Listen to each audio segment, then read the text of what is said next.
la chaîne Mes Gourmandises et on se retrouve aujourd'hui pour la toute première vidéo de l'année 2016. Donc je vous souhaite déjà une très bonne année à toutes et à tous, en espérant qu'elle soit remplie de joie, de bonheur. Alors pour commencer l'année, la première recette, j'ai choisi une fête qu'on va fêter très prochainement, c'est l'épiphanie.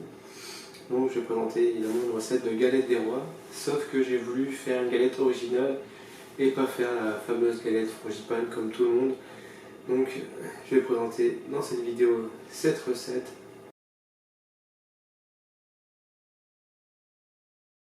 Et j'ai aussi une petite surprise, là très récemment j'ai rejoint Snapchat. Bon, vous pouvez me retrouver maintenant sur Snapchat pour me suivre au quotidien, découvrir des recettes que je ferai chez moi et que vous pourrez me demander de reproduire après sur ma chaîne.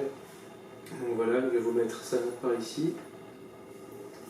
Et aussi vous pouvez me suivre sur Twitter où je suis assez actif. Voilà, donc on part tout de suite pour la recette et j'espère que ça vous plaira. Hey, salut mes petits gourmands. Alors pour cette recette, il vous faudra du beurre, du sucre en poudre, des œufs, des amandes en poudre, de la pâte spéculoos et des biscuits spéculoos. Alors prenez tout d'abord dans un saladier 110 g de beurre ramolli et 100 g de sucre en poudre que vous allez légèrement mélanger avec une fourchette, comme ceci. Rajoutez 100 g de poudre d'amande, 2 œufs entiers, voilà. Rajoutez 4 cuillères à soupe de pâte de spéculoos. Si vous voulez, dans une prochaine vidéo, je pourrai montrer comment faire votre pâte spéculoos maison. Vous avez juste à me le dire dans les commentaires. Et là, on va commencer à mélanger, voilà, comme ceci, jusqu'à ce que vous obteniez un mélange bien homogène, que tout soit bien mélangé. Rajoutez la quantité de biscuits spéculoos émiettés que vous voulez. Ensuite, on passe à l'étalage de la pâte. Alors moi j'ai pris une pâte feuilletée maison, car je préfère faire ma pâte feuilletée maison. C'est bien meilleur que la pâte du commerce. Alors si vous cliquez dans la petite vidéo là-haut, vous pourrez retrouver ma recette très rapide et très facile pour faire une pâte feuilletée maison délicieuse.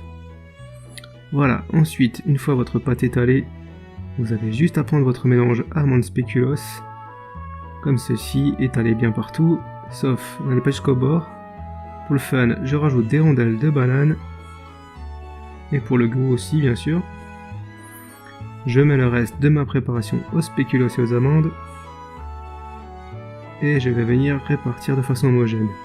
Donc comme je disais, n'allez pas jusqu'au bord, car évidemment vous avez besoin d'humidifier les bords pour aller après coller la deuxième partie. Parce que si vous mettez de la préparation, ça risque de faire une catastrophe. Voilà, regardez, vous recouvrez avec la deuxième partie, vous appuyez bien sur les bords pour consolider. Ensuite, avec un œuf battu, vous allez faire votre dorure comme ça, bien partout.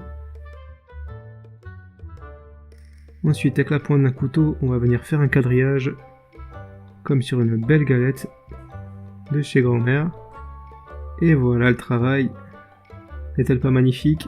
Il n'y a plus qu'à enfourner à 180 degrés pendant 40 minutes. Et voilà, cette recette est terminée. Moi je vais passer à la dégustation.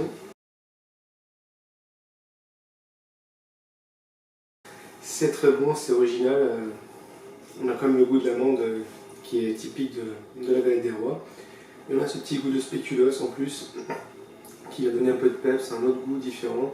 C'est très bon, donc voilà, vraiment je vous fais de la faire. Et puis la banane aussi, ça ramène un petit goût supplémentaire. Ça vous changera des gâteaux habituels, ça surprendra vos invités. Donc voilà, je vous invite à reproduire cette recette. Donc voilà, je vous invite évidemment à reproduire cette recette de ma galette. Et en attendant, je voulais encore vous dire, j'ai encore une autre petite chose pour bien commencer l'année. Pas pour la semaine prochaine, pas pour le 9 janvier. Pour le 16 janvier, je vais vous proposer quelque chose. À travers les commentaires et mes réseaux sociaux où vous me suivez, vous allez pouvoir me dire quelle recette vous ferait plaisir. Et je vais retenir la recette la plus citée et je la reproduirai sur ma chaîne le 16 janvier. Donc là, nous sommes le samedi 2 janvier. Donc vous avez jusqu'au 10 pour choisir, voter sur mes réseaux sociaux, en commentaire, comme vous le souhaitez.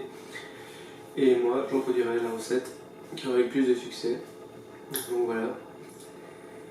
Sur ce, je vous laisse. Je vous souhaite encore une très bonne année à toutes et à tous. Et je vous dis rendez-vous la semaine prochaine sur la même chaîne, à la même heure. Allez, salut!